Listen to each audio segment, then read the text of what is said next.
राजनीति की आड़ में सनातन धर्म का अपमान, क्यों बिगड़े स्टालिन के बेटे के बोल, क्या धर्म के नाम पर हो रही है राजनीति? सनातन धर्म पर एक बयान ने चेन्नई से लेकर दिल्ली तक सियासी बवाल मचा दिया है। बयानबाजी करने वाला कोई नासमझ व्यक्ति नहीं बल्कि पढ़ा लिखा समझदार है। यहाँ तक कि वो एक राजनीति का दमदार चेहरा भी है। वो कोई और नहीं, तमिलनाडु के सीएम स्टालिन के बेटे उदयनिधि हैं और उदयनिधि खुद भी राजनीति से जुड़े हुए हैं और वो राज्य के एक प्रतिष्ठित मंत्री भी हैं। आखिरकार ये पूरा विवाद क्या है और उदयनिधि ने अपने बयान में ऐसा क्या कह दिया जिसको लेकर हिंदू धर्म संगठनों से लेकर राजनीति में बवाल मच गया। नमस्कार, आपके साथ मैं हूं दुर्गा शर्मा और आप सभी का स्वागत है द न्यूज़ 15 पर। ये पूरा मामला तब शुरू हुआ जब शनिवार को चेन्नई के एक सम्मेलन में उन्होंने सभा को संबोधित करते हुए सनातन धर्म पर एक विवादित बयान दे दिया। उदयनिधि स्टालिन ने कहा कि सनातन धर्म सामाजिक न्याय के विचार के खिलाफ है और इसे समाप्त किया जाना चाहिए। उदयनिधि ने सनातन धर्म की तुलना डेंगू, मलेरिया जैसी बीमारियों से की, जिसके बाद बीजेपी नेताओं ने इसकी तीखी आलोचना की और इसके साथ ही विपक्षी इंडिया गठबंधन को भी जमकर घेरा। उदयनिधि के बयान के बाद राजनीतिक गलियारों के साथ साथ सोशल मीडिया पर भी इसको लेकर कई बहस शुरू हो गई, क्योंकि ये बयान सोशल मीडिया पर वायरल हुआ, जिसके बाद ये पूरा बयान सभी के सामने आया। कई यूजर्स ने तमिलनाडु के मंत्री के खिलाफ केस दर्ज करने की मांग कर दी। राजनेताओं के गुस्से को हम एक बार झूठा कह सकते हैं, लेकिन सोशल मीडिया पर कोई भी चीज इतनी आसानी से वायरल नहीं होती और ना ही वो इतनी जल्दी तूल पकड़ती है। इसलिए आप खुद एक बार सीएम स्टालिन के बेटे के बयान को सुने और उनके राज्य मंत्री के बोल भी सुने। எதிர்க்க முடியாது. கொசு, டெங்கு காய்ச்சல், மலேரியா, கொரோனா இதையெல்லாம் நம்ம எதிர்க்க கூடாது, ஒழித்து கட்ட வேண்டும். அப்படிதான் இந்த சனாதனம். சனாதனம் என்பதை எதிர்ப்பதை விட ஒழிப்பதே நாம் செய்ய வேண்டிய முதல் காரியமாகும்.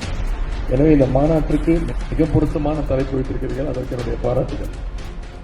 इस बयान के बाद सियासी वार पलटवार तो शुरू हुए ही, साथ ही उदयनिधि को गिरफ्तार करने तक की बात होने लगी। वहीं सुप्रीम कोर्ट में वकील और सामाजिक कार्यकर्ता विनय जिंदल ने बयान को लेकर उदयनिधि के खिलाफ दिल्ली पुलिस में शिकायत दर्ज कर दी।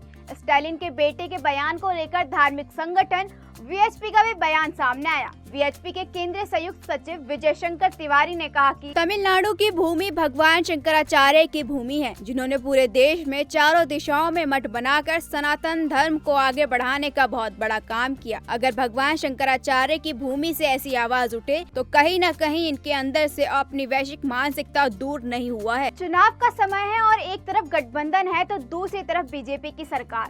ऐसे में पक्ष या विपक्ष कोई भी पीछे नहीं रहना चाहता। ऐसे में सनातन धर्म को लेकर आए विवादित बयान के सामने आया और राजनीतिक बयानबाजी न हो, इसको लेकर ये तो होने से रहा, ये तो नामुमकिन है और इसलिए इसको लेकर कांग्रेस और बीजेपी दोनों ही पार्टियों के बीच जमकर घमासान हुआ। एक तरफ जहां बीजेपी को विपक्ष पर निशाना साधने का मौका मिला तो वहीं कांग्रेस भी इससे बचने में पीछे नहीं रही और दोनों पार्टियों के बीच जमकर बयानबाजी हुई। राजनीतिक बयानबाजी के मैदान में सबसे पहले बीजेपी नेता शाहनवाज हुसैन उतरे। देखिए, ये जो इंडिया अलायंस है इसके मजबूत स्तंभ है स्टालिन साहब, और उनके बेटा कह रहे हैं सनातन धर्म की तुलना डेंगू और मलेरिया से कर रहे हैं, इसको खत्म करने की बात कर रहे हैं। कांग्रेस पार्टी को और जो एनडीए अलायंस के अंदर मेंबर हैं उनको अपनी राय स्पष्ट करनी चाहिए कि क्या वो लोग इकट्ठे होकर अलायंस बना रहे हैं या सनातन धर्म को खत्म करने के लिए और इसको डेंगू मलेरिया से तुलना करने के लिए इस तरह की बयानबाजी करवा रहे हैं। वो एमके स्टालिन जो यहाँ पर जिस तरह का स्टालिन साहब जो सीएम है उनके बेटे ने जिस तरह का बयान दिया है ये दुर्भाग्यपूर्ण है, इसकी जितनी भी निंदा की जाए कम है। वहीं महाराष्ट्र कांग्रेस प्रमुख नाना पटोले का भी बयान सामने आया, जहां वो अपना बचाव करते नजर आए।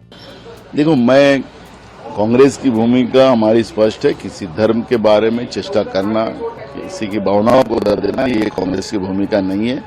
सर्वधर्म समभाव की भूमिका जो बाबा साहब अम्बेडकर ने हमें संविधान में दी है, उसी भूमिका को लेके चलते हैं।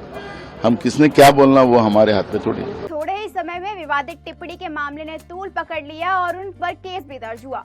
अंत में उदयनिधि ने अपने बयान पर सफाई दी और ये टिप्पणी चेन्नई में एक लेखक सम्मेलन के दौरान सामने आई, जहां उन्होंने कहा कि सनातन धर्म का केवल विरोध नहीं किया जा सकता बल्कि इसे खत्म किया जाना चाहिए। ये देखकर साफ हो जाता है कि उदयनिधि अपने बयान पर बवाल होता देख सफाई दी है उन्होंने अमित मालवीय के ट्वीट का जवाब देते हुए लिखा कि ये विचार स्वाभाविक रूप से प्रतिगामी है, लोगों को जाति और लिंग के आधार पर विभाजित करता है और मूल रूप से समानता और सामाजिक न्याय का विरोध करता है। मैंने कभी भी सनातन धर्म का पालन करने वाले लोगों को नरसंहार का आह्वान नहीं किया। सनातन धर्म एक ऐसा सिद्धांत है जो लोगों को जाति और धर्म के नाम पर बांटता है। सनातन धर्म को उखाड़ फेंकना मानवता और मानवता समानता को कायम रखता है। मैं अपने कहे हर शब्द पर दृढ़ता से कायम हूँ। मैंने उत्पीड़ितों और हाशिए पर पड़े लोगों की ओर से बोला जो सनातन धर्म के कारण पीड़ित हैं। भारत के राज्य मंत्री का सनातन धर्म को लेकर ऐसा बयान सामने आना बहुत ही शर्मनाक है।